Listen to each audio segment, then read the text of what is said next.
Emma stood in the center of her small apartment, the afternoon light casting a golden hue through the thin curtains. Her hands trembled as she held the pregnancy test, two bold red lines glaring back at her. She sank onto the edge of her bed, clutching her stomach as if to steady the storm brewing inside. The room felt smaller than usual, the walls closing in as memories flooded her mind. She remembered the night at the university party, the music thumping, the laughter echoing. Michael Stone had entered the room, his presence commanding attention. They had met by chance, their eyes locking across the room. His charm was undeniable, his confidence magnetic. They talked, they laughed, and as the night wore on, the barriers between them dissolved. Now, sitting on her bed, Emma felt the weight of that night pressing down on her. What had seemed like a fleeting moment of connection now loomed over her future, casting a long, dark shadow. She stared blankly at the test, her mind a whirl of thoughts and emotions. "This can't be happening," she whispered, her voice barely audible in the quiet room. She had always been so careful, so focused on her studies and her future. How could everything change so suddenly? She stood up, her legs unsteady, and began pacing the room. Her achievements, the scholarship to MIT, her parents' pride, all of it seemed to hang in the balance.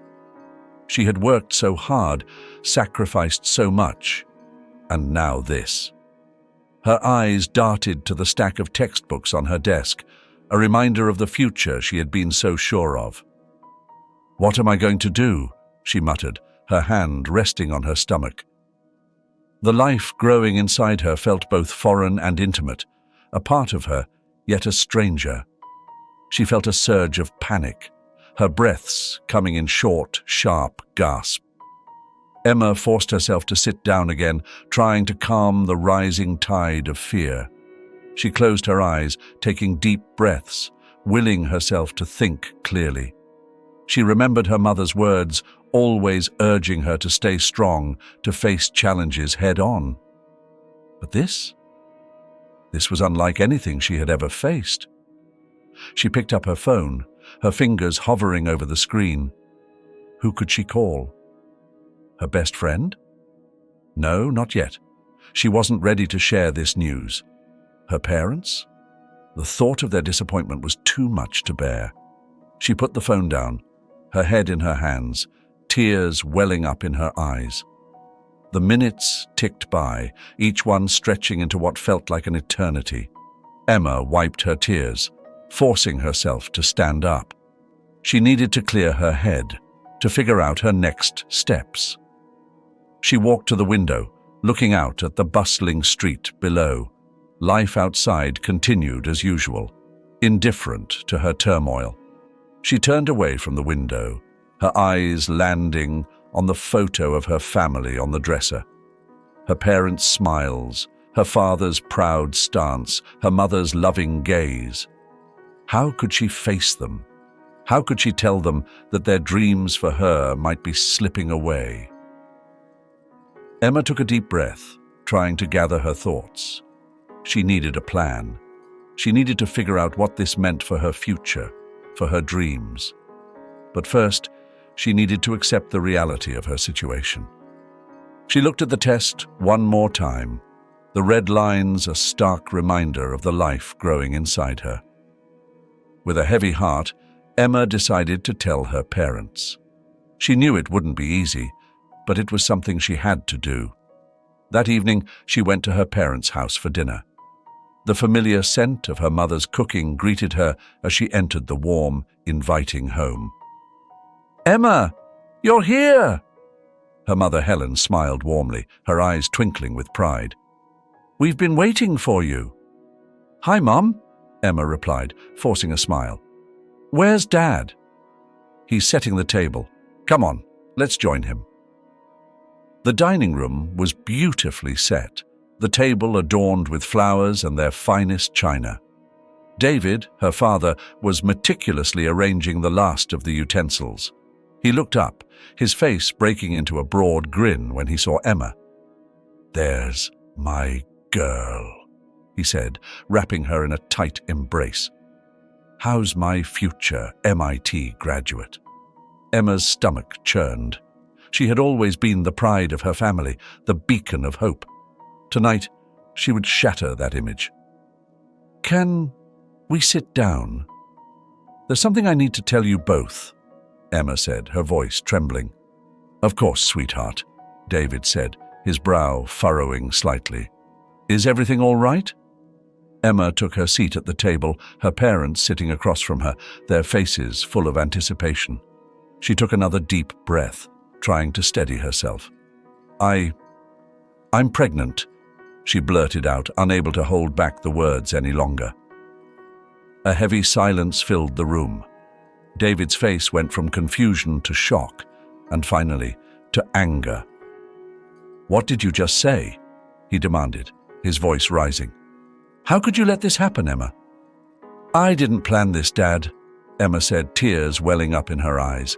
"It just happened." "It just happened?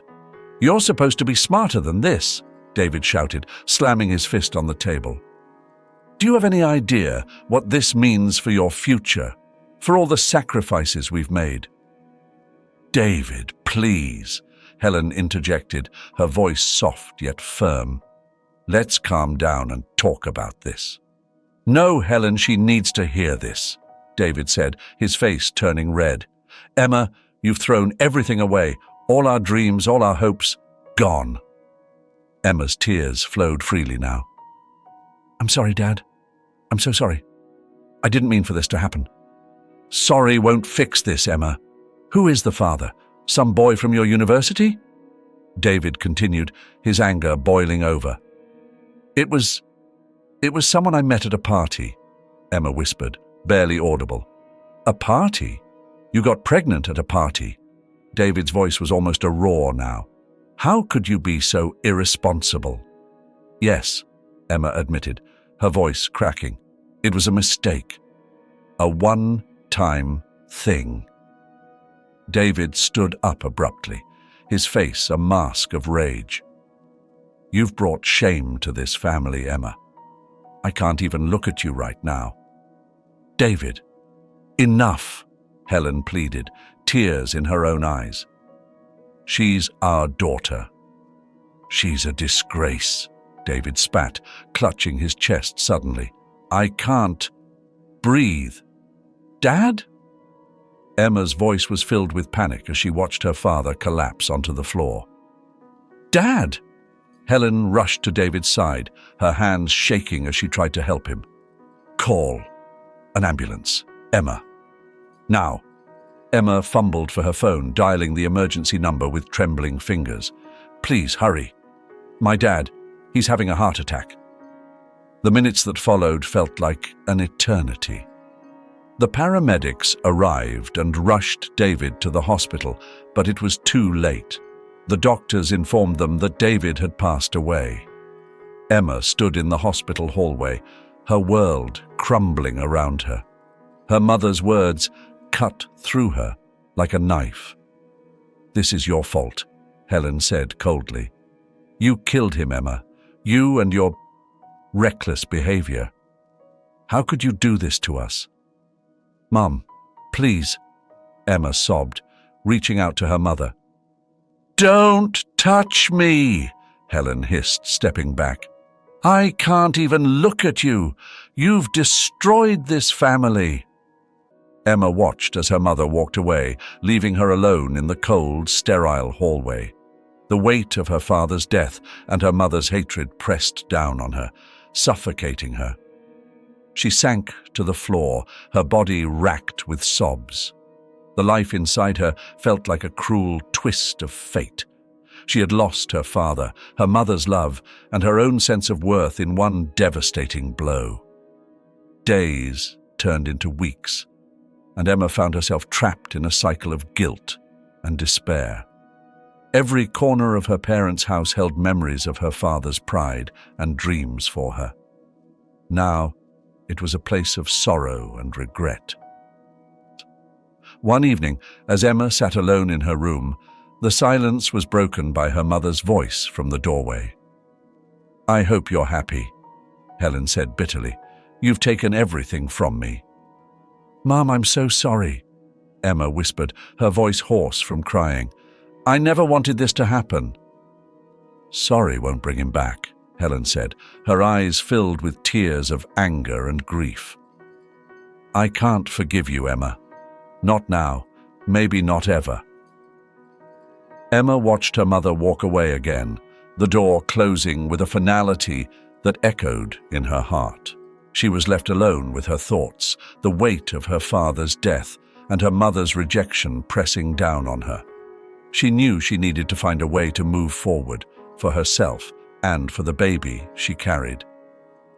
Days turned into weeks, and Emma tried to establish some semblance of normalcy. One afternoon, she sat on the worn-out couch in her small apartment, absent-mindedly flipping through the channels on the TV. She paused when she reached the news channel, the words "breaking news" catching her attention. The anchor, a serious-looking man in a crisp suit, was speaking. In a major development today, Michael Stone, CEO of Stone Technologies, has been arrested. He is accused of involvement in a massive corruption scandal involving government contracts and money laundering. Emma's heart skipped a beat. Michael Stone. The name brought back a flood of memories from that night at the university party. She remembered his charming smile, the way he had made her feel special, if only for a moment. The reality of her situation suddenly felt even more complicated. The anchor continued. In addition to these charges, it has come to light that Michael Stone has recently fathered a child with a young university student. This revelation adds another layer of intrigue to an already sensational story. Emma's breath caught in her throat. She placed a hand on her growing belly, the realization dawning on her. The baby she carried might be Michael Stone's child. She felt a wave of panic and uncertainty wash over her. Her phone rang, jolting her out of her thoughts. She picked it up, her hands trembling slightly. "Hello? Is this Emma Johnson?" a calm, professional voice asked. "Yes, this is Emma," she replied, her voice barely steady. "My name is Robert Davis. I'm Michael Stone's attorney. I understand this might be a difficult time for you, but I need to discuss a matter of importance regarding your pregnancy." Emma felt a lump form in her throat. "How did you find out about me?" "During the investigation, certain information came to light," Robert explained. "Mr. Stone is aware of the situation and wants to ensure that both you and the child are taken care of." Emma didn't know what to say. The silence stretched on for what felt like an eternity before Robert continued. "Mr. Stone is prepared to offer financial support for you and the child, but in return, he requests that you maintain confidentiality about his involvement." "You mean keep it a secret?" Emma said, her voice tinged with a mix of anger and resignation. "Precisely," Robert confirmed. "This arrangement would provide you with the resources you need to raise the child comfortably." Emma's mind raced. She thought about her father's dreams for her mother's hatred, and the uncertain future that lay ahead. The idea of accepting financial support was tempting, especially given her current situation, but it felt like a betrayal of everything she had stood for. "I need time to think," Emma finally said, her voice barely above a whisper. "Of course. Take the time you need," Robert replied. "But please understand that this offer is for your benefit and the child's." Emma hung up the phone and stared at it for a long moment. She felt a surge of conflicting emotions, anger at Michael for putting her in this position, fear for her future, and a deep sense of responsibility for the life growing inside her. That evening, she sat in her small kitchen, a cup of tea growing cold in front of her. She thought about the child she was carrying and what kind of life she wanted for them. She knew she had to make a decision, one that would shape both their futures. The next morning, Emma called Robert. "I've thought about it," she said, her voice steady. "I'll accept the financial support, but I want to make something clear. I'm doing this for my child, not for Michael." "Understood," Robert said. "I'll make the necessary arrangements." As the weeks passed, Emma received the promised financial support. She used the money to ensure she and her baby would have a stable life. She moved to a better apartment, closer to the university, and started making plans for the future. Despite the newfound stability, Emma's internal conflict remained. Coning. Back at her apartment, Emma found herself searching for news updates about Michael's case. She learned about the extent of his crimes and the impact they had on so many lives. She felt a mix of anger and sadness, knowing that the father of her child was entangled in such a dark web. Days turned into weeks, and the weight of Emma's secret became unbearable. She needed someone to talk to, someone who would understand her turmoil. She decided to confide in her best friend, Sarah. Emma's apartment was in disarray, a reflection of her mental state. Books and papers were scattered everywhere, the dishes piled up in the sink. She sat on the couch, her mind racing. When Sarah arrived, Emma felt a glimmer of relief. "Hey, Emma," Sarah greeted, her voice cheerful as always. "What's going on? You sounded urgent on the phone." Emma took a deep breath, trying to steady her nerves. "Sarah, I need to tell you something. It's about the baby." Sarah's eyes widened with concern. "What is it? Is everything okay?" Emma looked down at her hands, fidgeting with the hem of her shirt. "The father. It's Michael Stone." Sarah's jaw dropped. Michael Stone? The businessman caught in that huge scandal? "Yes," Emma replied, her voice barely above a whisper. "It was just one night at a university party. I didn't know who he was at the time." Sarah sat back, processing the information. "Wow, Emma, this is a lot. Have you told anyone else?" "No, you're the first person I've told," Emma admitted. "I didn't know who else to trust." Sarah nodded slowly. "You can trust me. But Emma, you need to be careful. The media is all over his case. If this gets out—" "I know," Emma said, tears welling up in her eyes. "I just don't know what to do." Sarah reached out and squeezed Emma's hand. "We'll figure it out together. You're not alone in this." Emma felt a momentary relief, but it was short-lived. A few days later, as she was scrolling through her phone, she saw a headline that made her blood run cold. "Michael Stone's secret love child, university student revealed." Her heart pounded as she read the article.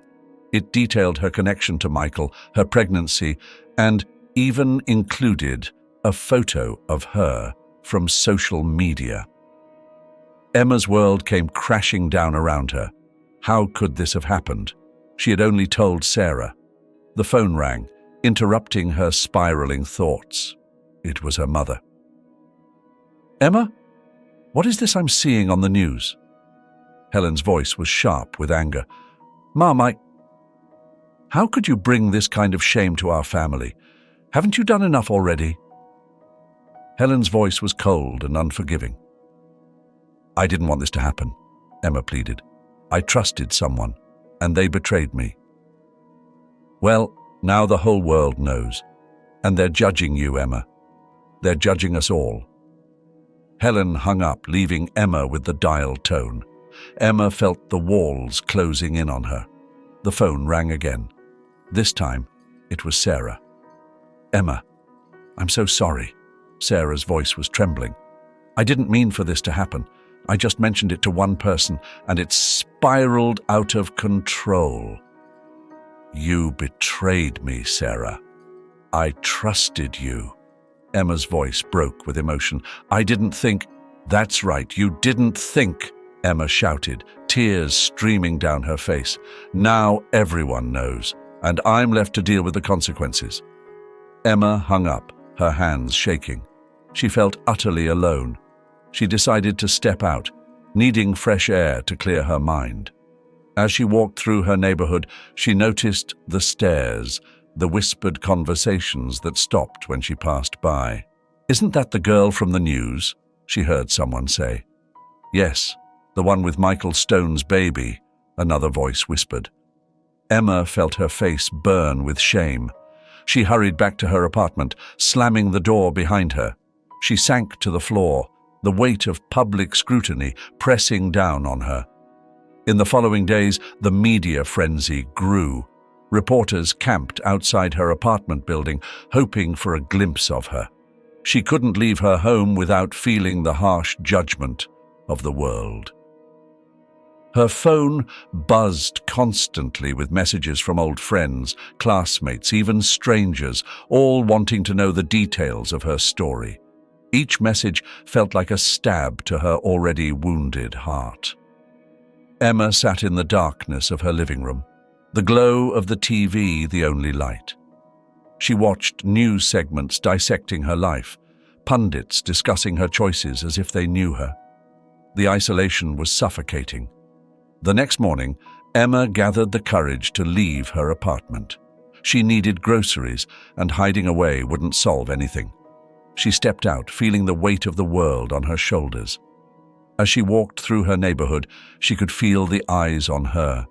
Neighbors whispered, their conversations stopping abruptly as she passed by. She caught fragments of their words. "Isn't that her? The girl from the news?" "Yes, the one with Michael Stone's baby." Emma kept her head down, trying to ignore the stares. At the grocery store, she felt the same cold scrutiny. Friends who once greeted her warmly now avoided her gaze. She saw Sarah by the produce section, but pretended not to notice. The betrayal still stung too much. As she stood in line at the checkout, the cashier gave her a sympathetic look. "How are you holding up, Emma?" Emma forced a smile. "I'm managing, thank you." The cashier nodded, scanning her items. "People can be cruel. Don't let them get to you." Emma appreciated the kind words, but they did little to ease the ache in her heart. She paid for her groceries and hurried home, the whispers and stares following her like shadows. Back in the safety of her apartment, Emma put away the groceries and sat down with her books. She tried to focus on her studies, but her mind kept drifting. The weight of public judgment was relentless. She felt trapped between her dreams of an education and the reality of her situation. Her phone buzzed, a message from a classmate. "Hey, Emma, I heard about everything. Just wanted to check in. You okay?" Emma sighed, typing a quick response. "Thanks for asking. It's been tough, but I'm hanging in there." She put her phone down and stared at her textbooks. How was she supposed to concentrate with everything going on? She felt torn between her responsibilities as a mother-to-be and her ambitions for a better future. Days blended into weeks, and the judgment from society didn't lessen. Every time Emma stepped outside, she was met with cold stares and whispered conversations. It was as if the whole world had turned against her. One afternoon, Emma decided to visit the local park for some fresh air. She needed a break from the confinement of her apartment. As she walked through the park, she noticed parents pulling their children away from her path, as if she were a contagious disease. She found a bench and sat down, trying to hold back tears. Just then, an elderly woman approached and sat beside her. "Don't let them get to you, dear," the woman said, her voice gentle. "People love to gossip and judge, especially when they don't know the whole story." Emma looked at her, surprised by the kindness. "Thank you. It's just so hard." "I know it is," the woman replied, "but you're stronger than you think." You've got a little one on the way, and that's all that matters. Focus on providing a good life for your child." Emma nodded, feeling a glimmer of hope. "I will. Thank you." As the woman left, Emma sat in silence, her resolve slowly strengthening. She knew she couldn't let the judgment of others define her. She had to be strong for her baby. But as the months passed, the stress began to take its toll. Her growing belly made it increasingly difficult to keep up with her studies, and the whispers and stares became unbearable. Emma made the difficult decision to take a break from university to focus on her health and the baby. She needed to ensure a safe environment for her child, away from the relentless judgment of her peers. One evening, as Emma lay on her bed, she felt a tiny kick inside her. She smiled, placing her hand on her belly. "Hey there, little one," she whispered. "I promise I'll be the best mum I can be." The kicks became more frequent, each one strengthening the bond between mother and child. Emma felt a deep sense of purpose with every movement. The baby was her anchor, giving her the strength to face each day. But one night, as Emma was preparing dinner, she felt a sharp pain in her abdomen. She clutched the counter, trying to steady herself. The pain didn't subside. Panic set in as she realized something was wrong. She grabbed her phone and called an ambulance. At the hospital, Emma was rushed into the labor room. The sterile, clinical environment was overwhelming, the beeping of machines, the tense faces of doctors and nurses. She was scared, but she knew she had to stay strong. "Stay with us, Emma," a nurse said, holding her hand. "We're going to take care of you." Emma nodded, her breathing labored. The contractions were coming fast and hard. She closed her eyes, focusing on the nurse's voice, trying to block out the fear. "Your baby's coming early," the doctor said, his tone serious. "But we're here to help you both." Emma's heart pounded. She felt a mix of fear and determination. "Please, just help my baby," she gasped. The hours seemed to stretch on forever. Emma gripped the sides of the bed, her knuckles white. Each contraction was a wave of pain, but she pushed through it, thinking only of her child. "You're doing great, Emma," the nurse encouraged. "Just a little more." Finally, after what felt like an eternity, Emma heard the faint cry of her baby. She let out a sob of relief. "It's a boy," the doctor announced, quickly cutting the cord. "But he needs immediate care. He's very premature."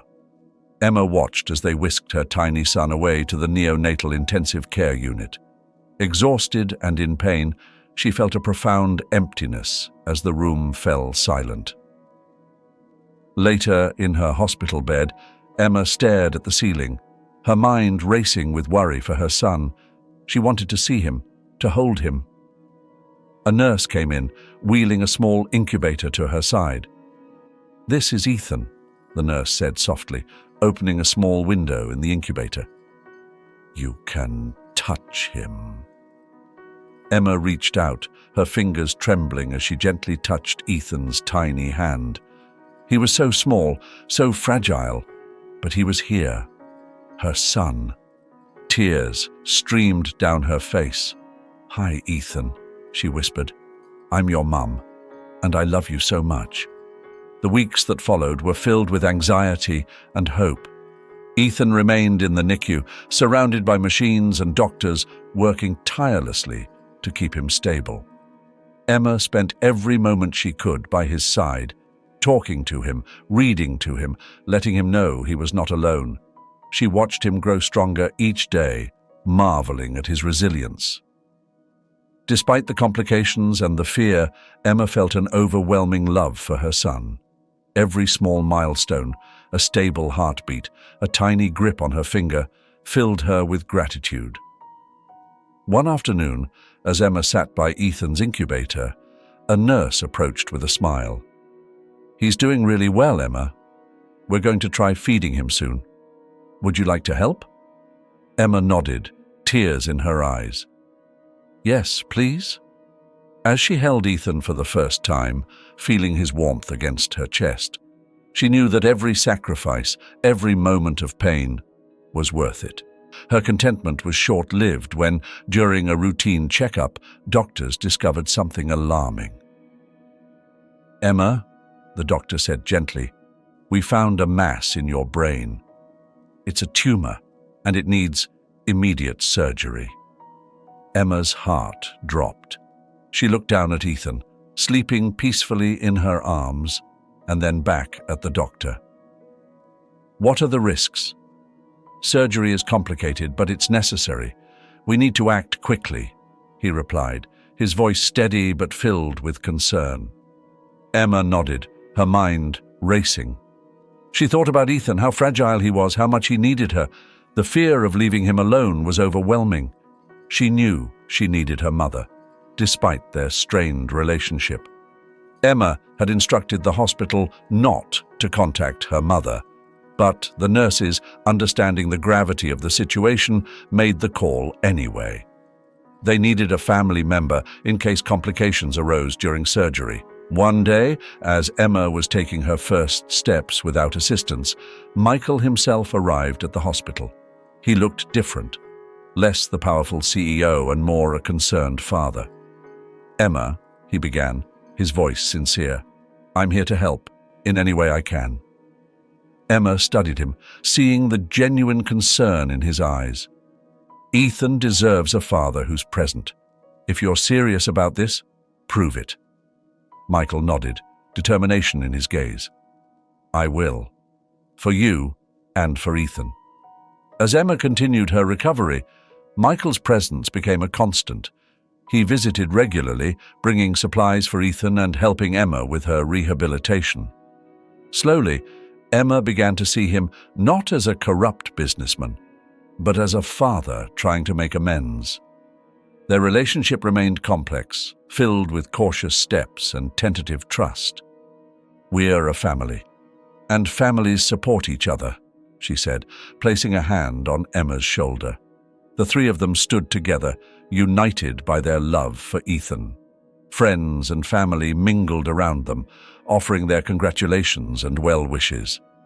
It was a scene Emma had once thought impossible, but now it felt natural, as if this was how it was always meant to be. Back at Emma's home, the celebration continued.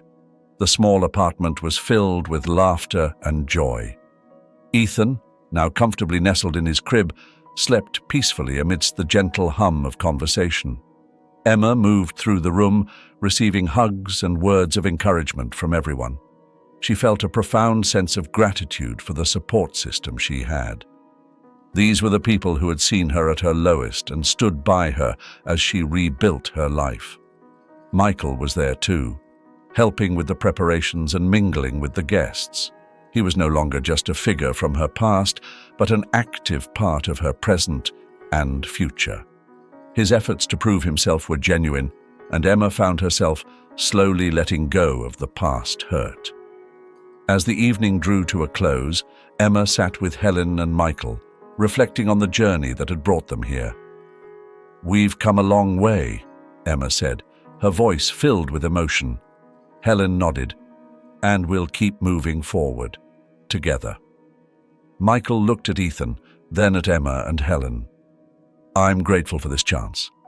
I know I have a lot to make up for, but I'm committed to being here for Ethan and for both of you."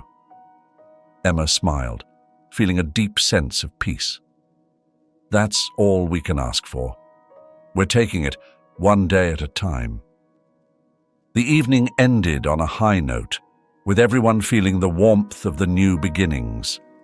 Emma knew that the future would still have its challenges, but she also knew that she had the strength and support to face them. She watched Ethan sleep, his tiny chest rising and falling with each breath. He was her inspiration, her reason for fighting through the darkest times. Emma had transformed from a confused, scared young woman into a strong, resilient mother. Her journey had not been easy, but it had shaped her into who she was today. Emma's home was filled with love and hope, a stark contrast to the turmoil of the past. She had built a new life for herself and Ethan, surrounded by the people who mattered most. As she closed her eyes that night, Emma felt a profound sense of contentment. This was only the beginning of their story, a story of resilience, love, and new beginnings.